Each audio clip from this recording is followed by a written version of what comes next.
ভোলার ঐতিহ্যবাহী ভোলা খালের সৌন্দর্য বর্ধন ও সাধারণ মানুষের বিনোদনে দীর্ঘদিন ধরে ভূমিকা রেখে আসছিল জিজেইউএস ল্যান্ডিং স্টেশন অ্যান্ড রেস্টুরেন্ট।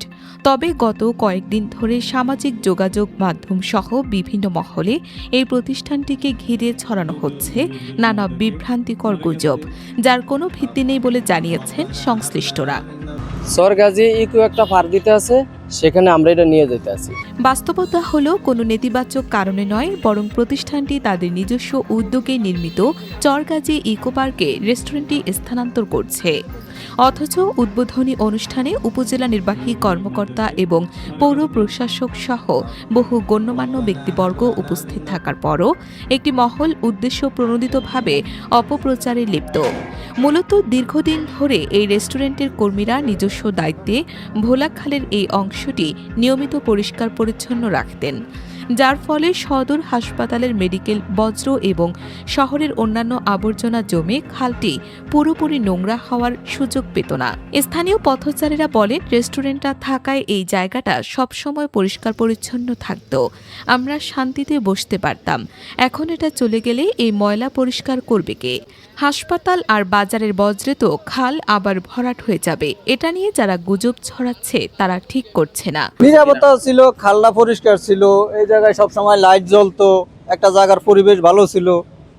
এখন এটা চলে গেলে তো আর এই পরিবেশটা থাকবো না, এটা নোংরা হয়ে যাবে। খাল পরিষ্কার এই কোম্পানি করতো। আমাদের এখানে একটা ভাসমান রেস্টুরেন্ট এটা ছিল, আমরা খেতে পারছি, ঢুকতে পারছি, ঘুরতে পারছি। এখন এটা চলে যাবে, এখন খেতে পারবো না, ঘুরতে পারবো না, খারাপ লাগবে। একজন গেস্ট আসলে আমরা নিয়ে একটু চা খাইতে পারি, কথা বলতে পারি, আবার পরিষ্কার পরিচ্ছন্নও থাকে। ভাইরা আছে, ওনারা দেখাশোনা করে। রেস্টুরেন্টটা থাকাতে অনেক কিছু উপকার ছিল, জিনিসটা অনেক সুন্দর, কালটা অনেক সৌন্দর্য দেখা যেত। হসপিটালে আইলে মানুষের দেখতে আসতো, অনেক সুন্দর দেখা যেত, খাইতে দিতে ভালো খাবার পাওয়া যেত, কালটা অনেক সৌন্দর্য অনেক ভালো দেখা যায়। নিরাপত্তা অনেক, এখানে কোনো আড্ডা মাড্ডা অন্য কোনো পোলাফেন আড্ডা দিতে পারে না, দেখতে অনেক সুন্দর।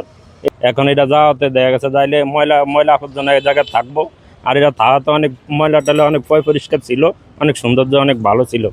অপরিচ্ছন্ন ময়লা চলা জায়গায় অনেকটাই কচুরি মচুরি দেখা গেছে জমানো থাকতো। তো এরা এইটার সুবাদে এই জায়গায় পরিষ্কার সবসময় দুজন লোক থাকতো, সবসময় পরিষ্কার পরিচ্ছন্নতা আবার রাখতো।